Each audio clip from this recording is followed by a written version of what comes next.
இது உங்கள் டாக்டர் மைத்திலி. இந்த வீடியோவில் ஃபஸ்ட் ட்ரைமஸ்டரோட செகண்ட் விசிட் பற்றியும் ஃபஸ்ட் ட்ரைமஸ்டருக்குள்ளே நீங்கள் என்னென்னலாம் கம்ப்ளீட் பண்ணி வச்சுருக்கணுன்றதை பற்றியும் பார்க்கலாம். உங்களுக்கு திருமணமாகி 15 நாள் தான் ஆயிருக்கு, பீரியட் 2 நாள் தள்ளி போயிருக்கு, ப்ரெக்னென்சி டெஸ்ட் பாசிட்டிவ் வருது, இது பாசிபிளா அப்படின்னு சொல்லி கேட்டிங்கனாக்க எஸ், இட் இஸ் பாசிபிள். உங்களுடைய சைக்கிள்ஸ் ரெகுலர் சைக்கிள் அப்படின்னாக்க, அதாவது 28 நாளைக்கு ஒரு தடவை வரும் அப்படின்னாக்க, மாதவிடாய் ஆரம்பித்த 14வது நாள் உங்களுக்கு கருமுட்டை ரிலீஸ் ஆகும். அந்த கருமுட்டை ரிலீஸ் ஆன அன்னைக்கு சேர்ந்துருந்தீங்கனாக்க கரு அப்போவே நின்று இருக்கிறதுக்கு வாய்ப்பு இருக்குது. ஒரு சிலருக்கு பீரியட் 25 நாள் 24 நாளைக்கு ஒரு தடவை வரலாம். அவங்களுக்கு இன்னும் சீக்கிரமாகவே கரு நின்று இருக்கிறதுக்கு வாய்ப்பு இருக்குது.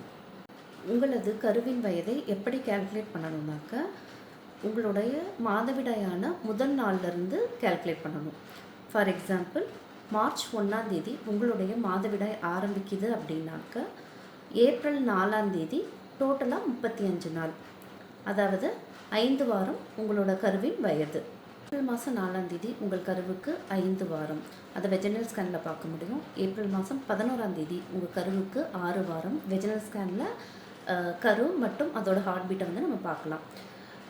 ஏப்ரல் மாதம் 18ஆம் தேதி உங்கள் கருவுக்கு 7 வாரம் ஆகிடும், அது அப்டாமினல் ஸ்கேன்லேயே நம்ம பார்க்க முடியும், அதோட ஹார்ட் பீட்டை பார்க்க முடியும். 7லேருந்து 8 வாரத்துக்குள்ளே கண்டிப்பாக தைராய்ட் டெஸ்ட் பண்ணியிருக்கணும். என்டி ஸ்கேன் 11 வாரத்துலேருந்து 13 வாரம் 6 நாட்களுக்குள்ளே பண்ணிக்கணும். என்டி ஸ்கேன் உங்களுக்கு பர்டிகுலராக டவுன் சிண்ட்ரோமை 80% கண்டுபிடிக்கும்.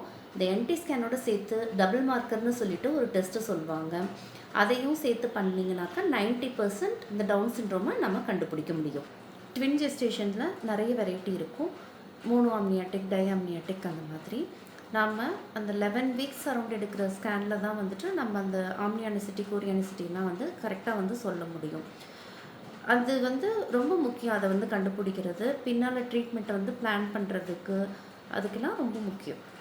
டபுள் மார்க்கர் டெஸ்ட் அப்படிங்கிற ரத்த பரிசோதனை என்டி ஸ்கேன் கூடவோ இல்லை என்டி ஸ்கேன் எடுத்து 24 மணி நேரத்துக்குள்ளேயோ பண்ணிடணும்.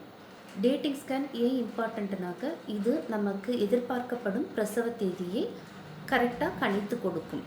உங்களுக்கு இர்ரெகுலர் பீரியட்ஸ்னாக்க உங்களுடைய எதிர்பார்க்கப்படும் பிரசவ தேதியை மருத்துவர் ஸ்கேன் மூலம் கணக்கிட்டு சொல்வார்.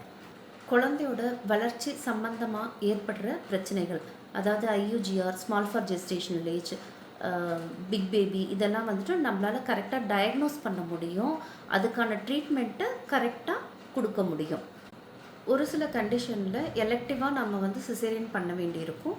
அந்த மாதிரி கண்டிஷன்லாம் டேட்டிங் ஸ்கேன் இருந்துச்சுனாக்க டிசைட் பண்ணுறதுக்கு ரொம்ப ஈஸியாக இருக்கும். நிறை மாதத்தில் ஒரு சில பிரச்சனைகள் ஏற்படும் போது அம்மாவுக்கும் குழந்தைக்கும் பாதிப்பு இல்லாத வகையில் டெலிவரி தேதியை முடிவு பண்ணுறதுக்கு இந்த டேட்டிங் ஸ்கேன் ரொம்ப முக்கியம். ஃபஸ்ட் ட்ரைமஸ்டரோட எண்டில் செக்லிஸ்ட் பார்த்துக்கோங்க. பிளட் டெஸ்ட், 7 to 8 வீக்ஸில் தைராய்ட் டெஸ்ட் எடுத்துருக்கணும். உங்களோட ரொட்டீன் ப்ரெக்னென்சி பிளட் டெஸ்ட்லாம் எடுத்துருக்கணும். 11 வீக்ஸ் to 13 வீக்ஸ் 6 டேஸ்க்குள்ளே டபுள் மார்க்கர் டெஸ்ட் பண்ணியிருக்கணும், குளுக்கோஸ் டெஸ்ட் பண்ணியிருக்கணும், RCH ரெஜிஸ்ட்ரேஷன் பண்ணியிருக்கணும், தடுப்பூசி போடுறதை பற்றி அட்வைஸ் மருத்துவர்கிட்ட கேட்கணும். டேட்டிங் ஸ்கேன், என்டி ஸ்கேன் ரெண்டும் எடுத்துருக்கணும். கருப்பையில் இருக்கிற கட்டிகள், சினைப்பையில் இருக்கிற கட்டிகள், மேலும் கருப்பையில் இருக்கிற ஒரு சில பிரச்சனைகள், இதெல்லாம் நமக்கு டேட்டிங் ஸ்கேனில் தான் நல்லா தெரியும். உங்களுடைய கடந்த காலத்தில் இருக்க மெடிக்கல் சர்ஜிக்கல் ப்ராப்ளம்ஸ் பற்றி மருத்துவர்கிட்ட சொல்லி அதுக்கான தகுந்த ஆலோசனையை பெற்றிருக்கிறீங்களான்னு பார்த்துக்கோங்க. இந்த 11 வீக்ஸ் to 13 வீக்ஸ் இந்த விசிட்டில் உங்களுடைய அஜீரணம், வாந்தி, நெஞ்சு எரிச்சல் போன்ற இந்த மார்னிங் சிக்னஸ் ப்ராப்ளம்லாம் கொஞ்சம் கொஞ்சமாக குறைய ஆரம்பிச்சிருக்கும். இது வரைக்கும் நீங்கள் வெயிட் கெயின் பண்ணலனாக்க பிரச்சனை கிடையாது, பயப்பட வேணாம். மீண்டும் அடுத்த வீடியோவில் பார்க்கலாம். உங்களிடமிருந்து விடைபெறுவது டாக்டர் மைத்திலி.